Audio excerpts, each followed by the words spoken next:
What's up, everyone? Welcome to the Thought Diet YouTube channel. Today, we're going to jump right into it. I was listening to a very well-known YouTuber named Sean Cannell.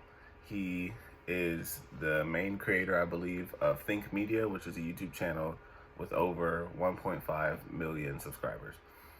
He started his channel in 2010, but it didn't really start taking off until 2015. So he was invested and committed to his channel for at least 5 years before it really took off. And now he has multiple channels, over 100,000 subscribers, and very, very renowned author and YouTuber.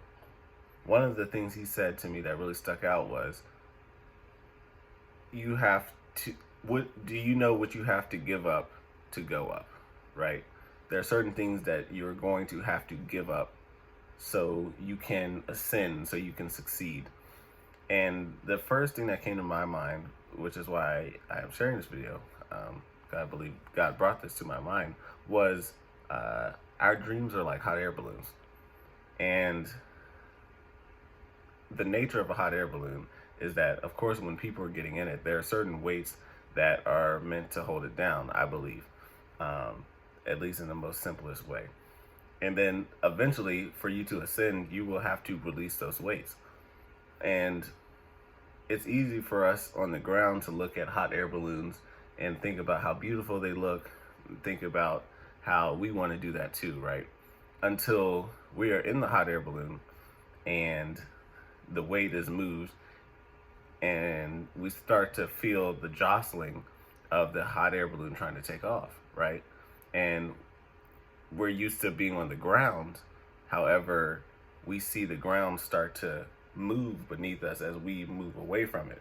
And that's an uncomfortable feeling. I believe a lot of people stay in positions their whole life because it's uncomfortable to move from that position, even if their dream would require such.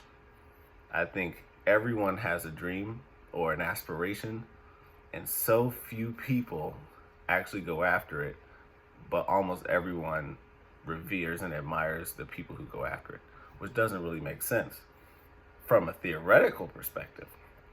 However, from a practical, real life perspective, as I mentioned in my last video, I just lost my job, right?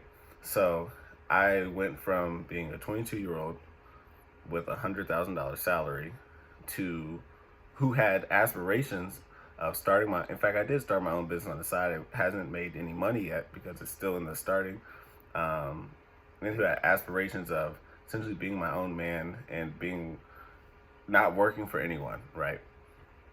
I go from having the 6-figure job at a 9-to-5, and I never wanted to be in a 9-to-5. But I was in the job for about 9 months. I got comfortable in the job, but in my mind, I had always wanted to start this business, to the point that I was like, you know, in 3 months, I'm going to leave this job and I'm going to start the business. Well, then I got fired, right? I did not expect to now be in the opportunity to start the business. And you would think it would be like, oh, wow, I get to do what I always wanted to. But I had gotten used to the stability of having a $100,000 salary.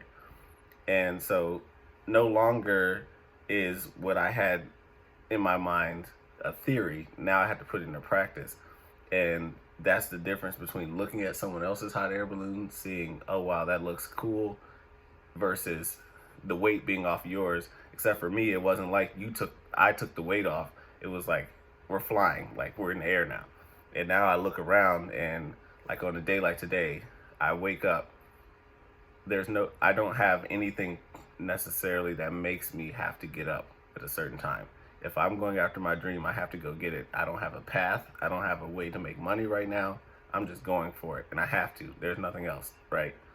I could go and get more weights to put my hot air balloon down. I could go work somewhere else. Now that I have work experience, I could easily go get another job. I don't feel like that's what God's calling me to do, right? I don't feel like God's calling me to step out on faith, but it's terrifying. And it's funny how you could go from theoretically looking, oh, everyone, just chase your dreams. Like, just quit that job and just go. And then you actually put in that situation and it's like, oh, shoot, it's real now. I think it's important for everyone really to consider one, first, what is your dream? What is your hot air balloon? And after you think of that, what are the weights that are holding your hot air balloon down? What are the things that allow you to look at someone else flying but prevent you from flying yourself? And a couple of weights, I'm sure even just hearing that, a couple come to your mind of what you struggle with. I can only talk about me. A couple weights I see for myself are uh, a lack of knowledge, right? And using that as an excuse. Everyone's going to have a lack of knowledge. Every company you see was started by a human being that had just as many flaws and just as many obstacles and barriers, or maybe not just many barriers, but who had barriers just like us, right? It's not like Superman started Google. It's not like uh, it's not like Jesus started, the biggest company in the field that you would want to start your business in, or whatever it is you want to do, right? It was just a normal human being. So it's possible. But we look at a person like Elon Musk. Yes, he's a genius, but he's a human, right? We can do those things. The people who started Google, we can do those things. Um, so lack of knowledge and using it as an excuse is one of my weights, right? Another thing that can be a weight for me is not necessarily being in the circles or the communities needed to go where I want to go. If all of my best friends are YouTubers, by nature, I'm going to end up probably being a YouTuber, even if that wasn't my dream. Similar to you all, if all of your friends are doubters, you're going to end up being a doubter. If all your friends smoke, you're probably going to end up smoking or being around smoke all the time, right? If all of your friends are dreamers, you're going to be a dreamer too. Are your friends weights? You cannot look at yourself as the person that's always bringing somebody's average up, right? If your five closest friends, if you are the average of your five closest friends, then did you consider yourself to always be bringing your friends up? Because one, that brings slightly an issue with you thinking you're better than your friends, which is a problem that you should probably fix in terms of getting better friends or consulting yourself. And also, two, it's this idea like, if you really think your job is to go around being better than other people, or kind of diminishing your potential by being around people who aren't doing anything with their life, then you're limiting yourself tremendously. Another thing that could be a barrier is really, just to keep the video short, excuses are a huge barrier. Whatever excuse it is, whether you didn't grow up with the resources you need, you don't have enough money, you don't have enough time, all those things can be fixed. Everyone has grown up with the barriers. What will you do about it? Will you do what you need to do to remove the weights so your dream can fly? Is today going to be the day that you stop making excuses? Like I said, it's easy for someone to sit here who has all this money and all these beautiful things and all these clothes and women or whatever, a beautiful family, and tell you this. But you're looking at someone, these are $7 sunglasses I got at Forever 21 with my cousin, right? This was a shirt I got for Christmas. You're looking at someone who's right here. I don't have a big business. I don't have a job. I'm figuring it out. Today, I am writing out what I need to do to try to figure out how to make money today, right? That's what I'm doing. So I'm right here with you.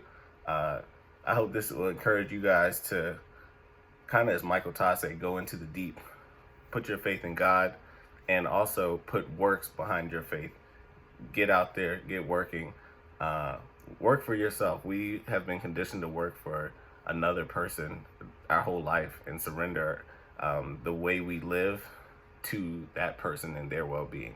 And if I'm going to be surrendering to someone, it's going to be God. And if I'm going to be serving someone, it's going to be people who actually need it, not people who are just sitting on a yacht. So with that said, food for thought.